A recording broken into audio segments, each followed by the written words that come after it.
Now, it has been 2 weeks since Hamas first launched its attack on Israel. It saw 1,400 people killed. Since then, Palestinian officials say that more than 4,000 people have died in Gaza. Reporting on the war has been personal for Palestinian journalist and human rights advocate Yara Eid, who joins me now. Yara, thank you for joining us here on Sky News. I understand that recent events have caused you personally a great deal of grief and pain. Well, I lost more than 30 members of my immediate family, and they were civilians. They were not part of any militant group. Most of them were children. 17 of them are children.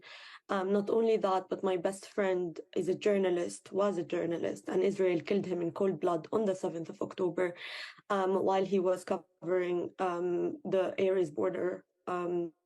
And he was wearing a press vest, he was wearing his helmet.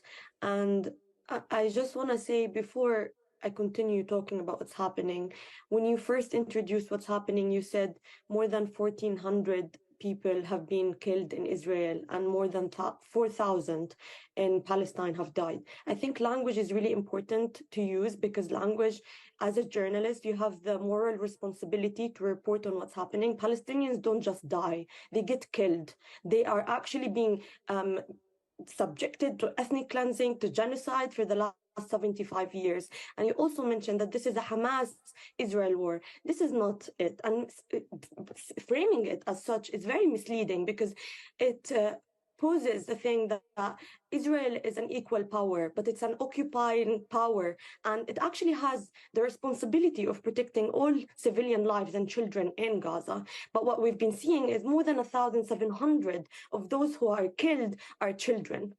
So this is not really a war against Hamas. This is clearly, so many Israeli spokesperson went on TV and said this is a war against Palestinian civilians in Gaza.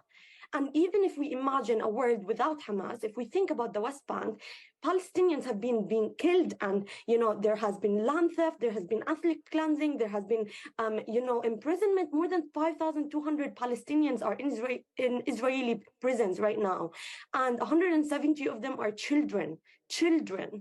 So this is not just to water down what's happening to the 7th of October. This is a 75-year-old occupation, ethnic cleansing and genocide of Palestinians. And you need, as a journalist, to report on what's happening and say it as it is. When Hamas launched the attack on Israel, as a Palestinian, what did you expect would happen next? Well, I think, again, I'm sorry, but I think this is misleading, because you can't water down what's been happening about the attack on the 7th of October. Let's talk about 2014. Let's talk about 2021. Let's talk about all the aggressions, Palestinians in Gaza. Me personally, let's not talk about Palestinians in Gaza. I've lived through 4 horrible aggressions. That's actually why I left Gaza in the first place. I saw people getting cut into pieces in front of my eyes when I was 14 years old. I spent the last 7 years trying to get therapy to get over my PTSD, my traumatic experience of just living there. So this is, again, you're misleading by saying it's a Hamas attack. You need to say what's been happening. We can't look at it just by looking at what's happened on the 7th of October. Why are you not talking about all of the other attacks on worshippers in Al-Aqsa Mosque, on, kidnapping women and raping them in Israeli jails, all these Palestinians who are being killed in the West Bank? Why are you not asking me about them? Hamas does not operate there. Yara Eid, good to get your perspective on Sky News. Thank you very much for joining us.